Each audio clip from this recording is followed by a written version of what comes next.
Well, fuel prices are set to go up by 7% over the weekend. That is if oil marketing companies decide not to absorb the costs.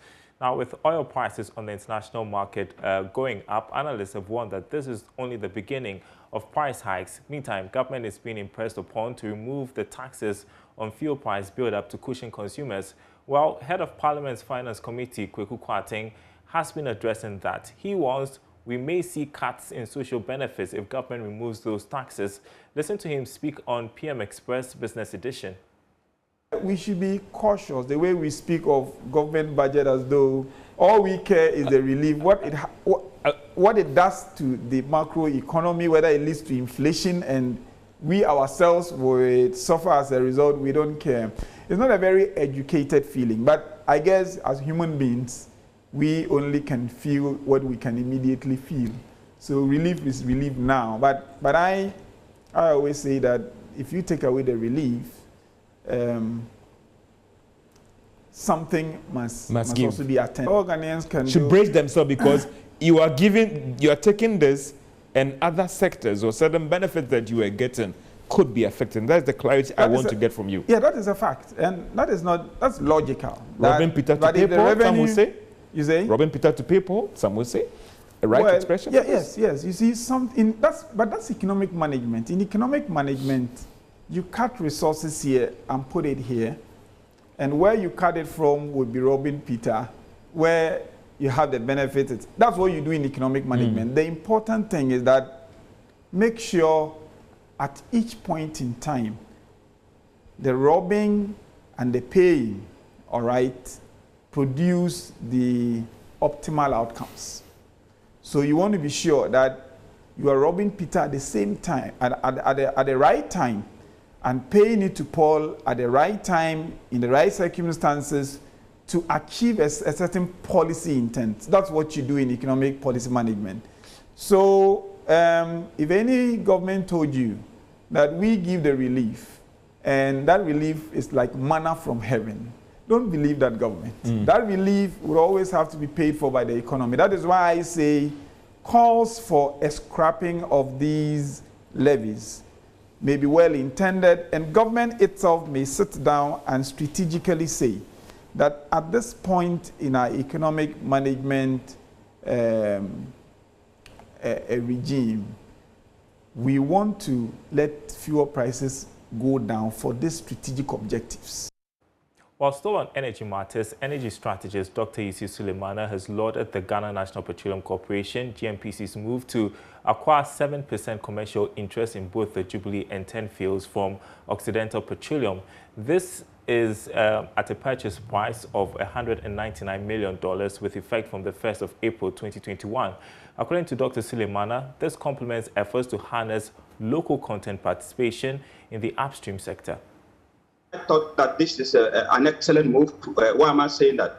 I'm saying that because, Charles, if you look at our current state within the fields that we have, in fact, we are resource owners. As a matter of fact, if you look at our interests, as in our percentage in the field that are currently existent, just like we've mentioned, 13%, 15%, and then I think ENI 20%. That is so little. But if you look at the quantum of money that we gain from even this little amount of this kind of percentages that we are enjoying, we are estimating over 800 million. So just look at the fact, just imagine if we can increase our stake to, let's say, 20%, 30%, or even 50%. That is huge money. Of course, it comes with commitment. This is a commercial interest, which means that we're going to pay for that. But I think even paying for that in the long run is an excellent move, because every upstream player at the end of the day is supposed to be gravitating to what we call a standalone operatorship. And before it can be a standalone operatorship, one of the requirements, not a major requirement, but it is prerequisite that you have you become a majority shareholder, or you have a lot of stake, And so, to the extent that we are having less than 20 in these fields, in the 10 and the Jubilee fields, acquiring more stake, moving us to a higher percentage. First of all, when the proceeds are coming, we're going to gain a lot. And then secondly, it will enhance our capability of gravitating to, a standalone operatorship. And I think that is the way to go if you do that. Because at the end of the day, when the returns are coming, it comes with the percentage that you are, you are contributing. It's a strategic move. I mean, it's a move that it's like a trade-off. You may have to trade off something, to gain another thing. So at the end of the day, we may need this money for other, projects such as infrastructure or whatever. Well, away from energy, financial analyst Dr. Benjamin Amo has called for collaboration among financial sector regulators to address the recurrence of PONZI schemes. According to him, even though the fraudulent activity cannot be wiped out completely, an effort by these regulators to establish go-to complaint agencies for consumers can deal with it considerably. Dr. Amo spoke on the marketplace. Anytime the regulator stops the activities, they are going to be victims. If the regulator refuses to stop the activities, the effect or the damage of these activities will be so much. So the regulator, whether they come to stop now, will lead to losses. Any day they hold on without stopping will also lead to losses. So for the regulator, you will always be blamed when you come out to stop these activities. And that is where sometimes we blame the regulator, not because the regulator is sleeping on the job. It's simply because these fraudsters will always be one step ahead of the regulator. That is how come the regulator is always seen to be sleeping on the job, but not because in actual fact the regulator is sleeping on the job. That is what the dilemma is. Each and every year, we get to have, warnings of this nature. Last year, for example, we saw the Securities and Exchange Commission pose a warning against the Shai venture. That's a Chinese money doubling firm. Is it possible to rid the country of these schemes, or at best mitigate any devastating impact? Unfortunately, the answer is no, because you see, the fraudsters, the operators of this PONZI, pyramid, and networking scheme will always be in the financial system attempting to defraud unsuspecting consumers. It is more of financial education, and this time around, it should be more of digital financial literacy. Because if you look at the train of financial services we are now getting, it is more of the digital divide. So we need to now put aside resources that will be targeting these channels to make it difficult for them for the fraudsters to operate. So I'm sorry, we are not going to have an end to these fraudulent activities, but the regulators must collaborate among themselves. Bank of Ghana, SEC, NIC, MPRA, they all have a responsibility to collaborate. Again, currently, the regulators are too far from the consumers. Now, country representative of the United Nations Food and Agriculture Organization, FAO, Ndiaga Gueye, has disclosed that the UN supported government with $5 million in 2 years to end hunger and improve healthy nutrition. According to him, the FAO is committed to ensuring the realization of SDG 2, hence allocating about $40 million annually to support deficient countries. He spoke at the 41st World Food Day observance. Sustainable Development Goal 2 aims to end hunger, achieve food security, and improve nutrition across the globe. The United Nations Food and Agriculture Organization supports this goal by disbursing $40 million annually. According to his country representative to Ghana, Ndiaga Gueye, the country has received $5 million in 2 years. FAO estimates that as much as 40 to 50 billion US dollars in annual investment on target intervention are needed to end hunger by 2030. There are plenty of low-cost, high-impact projects that can help hundreds of millions of people overcome hunger. In Ghana, FAO has in the past 2 years approved over $5 million US in support of government efforts in the quest to end hunger and improve nutrition and consumption of healthy diets. Speaking at the 41st World Food Day observance, World Food Programme representative Anna Mukibi Bunya also revealed that her outfit has partnered with the Ministry of Food and Agriculture to train over 20,000 smallholder farmers on climate-smart agriculture practices. This year, as delegates from around the world gather in Glasgow for the climate conference to accelerate action towards achieving the climate change goals set in the Paris Agreement. The call for local level actions remains prominently in the agenda. WFP has partnered with the Ministry of Food and Agriculture to train over 20,000 smallholder farmers on climate-smart agriculture practices with the aim of promoting inclusive, sustainable, resilient food production. Meanwhile, Deputy Minister of Food and Agriculture, Yao Frimpong Ado, says the sector needs more support to adopt improved technology, address high cost of financing, amongst others. COVID has also taught us the need for increased value addition to food produced, the need to leverage technology for efficiency throughout the entire agricultural value chain, and the need to reduce post-harvest losses through better storage and processing techniques. Madam Chairperson, the challenges of agriculture, including low technology adoption, high cost of financing, poor access to markets, and low value addition continue to persist, and we must find solutions to them. You're watching Business Live. We've got plenty more stories coming up after this break.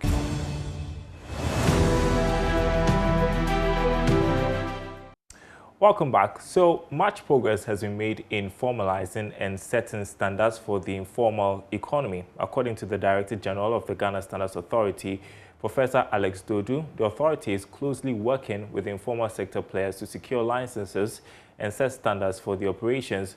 He spoke to Joy Business at the Precision Quality Market Conference, an initiative that brings together various stakeholders to discuss industry issues and strategies to create jobs and attain industry standards. The Precision Quality Movement forms part of DTI's strategy to improve the work skills of 5,000 mastercraft persons and 1,000 SMEs through the Precision Quality Curriculum Training Program. Director General of the Ghana Standards Authority, Professor Alex Dodu, says most players in the informal sector have expressed interest in acquiring licenses that will allow them to meet global standards. The question was that how do we formalize these people since they form the bulk of our economy? Looking across the world, from the UK to Europe as we know it in America, the non-government sector contributes the biggest amount of jobs. You might call them micro, small, or medium-scale enterprises. We realize that formalization will take three forms: a policy, which the NDPC is leading, and which we are hoping will be part of the national quality policy that government will be considering this year, 2021. In addition, the laws of Ghana, the Standards Act, gives the Standards Authority the power to adopt procedures or processes as standards or as guidelines, practice guidelines. And the laws of Ghana allows the Standards Authority, where it has given a guideline, to give a license to those who are practicing according to that guideline.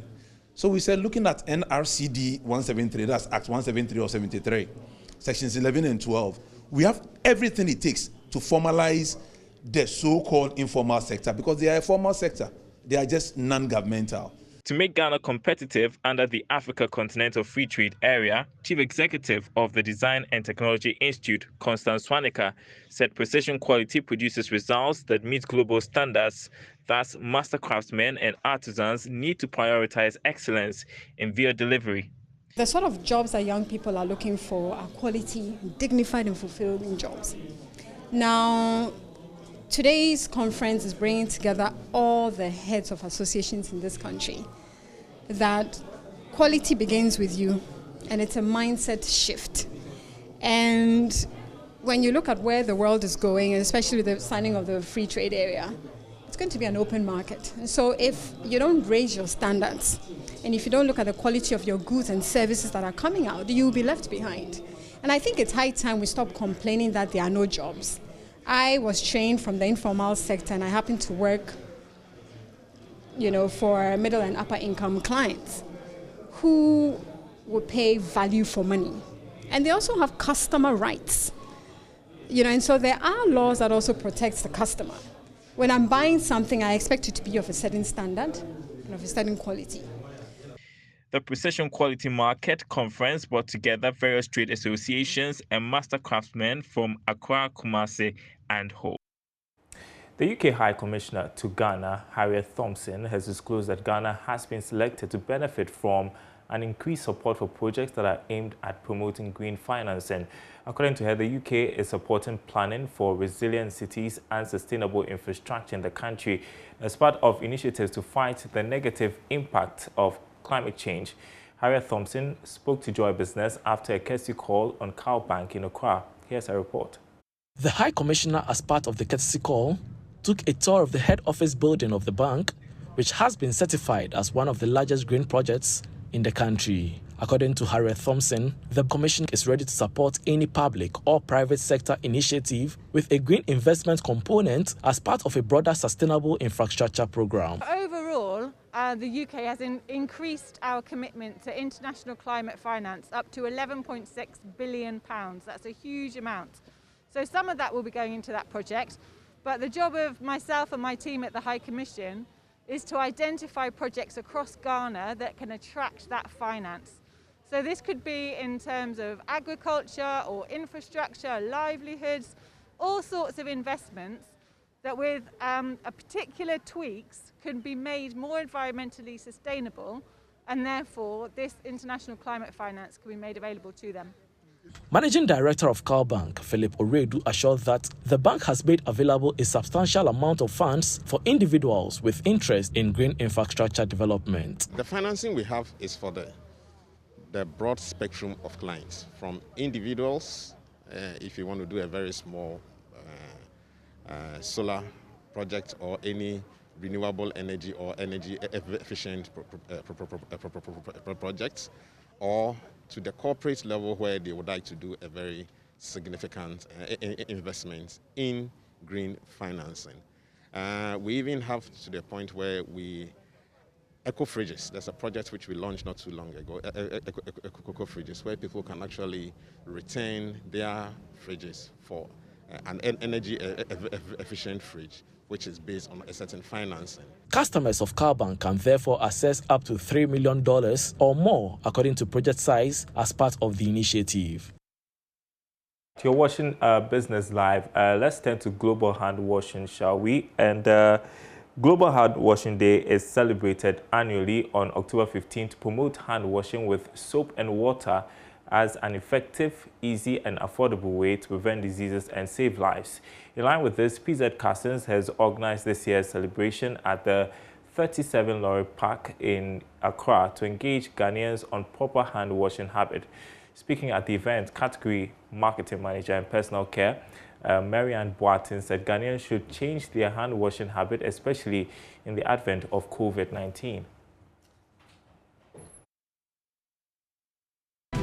All right, apologies, we'll bring you that story subsequently, but the Ghana Stock Exchange has re-emphasized its commitment to broaden and increase financial literacy among Ghanaians to boost investor activity on the stock market. This follows the launch of Ghana Stock Pitch and Capital Market Quiz Competition, a student-centered stock market project to help Ghanaian students appreciate the stock market and how it operates. Here's more. The Young Investors Network is partnering the Ghana Stock Exchange to organize an investment pitch competition dubbed Ghana Stock Pitch and Capital Market Quiz. This is to attract and motivate many Ghanaians, particularly students, to appreciate the stock market and its benefits. Here is Head of Marketing at the Ghana Stock Exchange, Jerry Boache-Dankwa. One of our strategies is to see how best we can enhance financial literacy in the country, and particularly among the youth who are future leaders or the next generation of investors. I think it's imperative on us as an exchange to also support the drive to enhance investment education and actually help in developing the right investment and savings culture in the country. So we are very much aligned with the objective of the Young Investors Network to help deepen investment and savings education among the youth in the country. Executive Director of the Young Investors Network, Kofi Buziache, believes the early introduction of financial intelligence to children will help shape their thoughts going into the future. We train the students on the stock market to enable them sell what they think is the best stock listed on the market. So a student may pick MTN, for example, and try to sell it to investors. In selling the stock to the investors, the investors can say whether they should buy, sell, or hold on to the stock. What we must take note is that in last year's competition, all the predictions that the students gave, okay, after the training, all the predictions, all the analysis that they did, okay, that is what is happening in the market today. So students predicted that at the time, MTN was around 65 pesos, and their prediction was that it will rise to over 1 cedi, and that is what's happening today. The Ghana Stock Pitch Competition and Capital Markets Quiz is open to all tertiary students.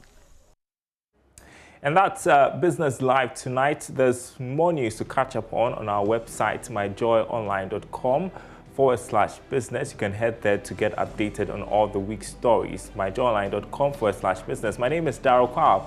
Thanks for watching, everyone. Have a great weekend.